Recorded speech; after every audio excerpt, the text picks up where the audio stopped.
প্রথমে কিন্তু সাদা বিরিয়ানি বানায় দিদি প্রথম থেকেই। আর এই হচ্ছে আলু, দেখো কারণ একটা খুব বড় আলু রয়েছে, গোটা আলু।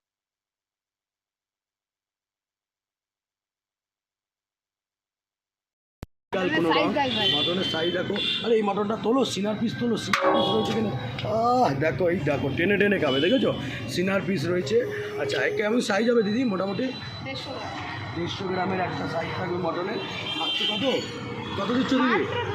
220 টাকায় 150 গ্রামের মটন। আর এই রকম যদি 150 গ্রামের কাছাকাছি একটা চিকেন রয়েছে, এর দাম মাত্র 100 টাকা, তাই তো?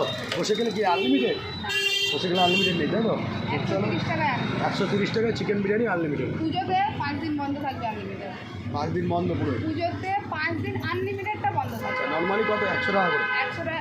পুজোতে তোমার আনলিমিটেড বন্ধ থাকবে, বাকি যা রেট আছে সব চলবে। চলো আমার জন্য একটা লাগাও তো, ভালো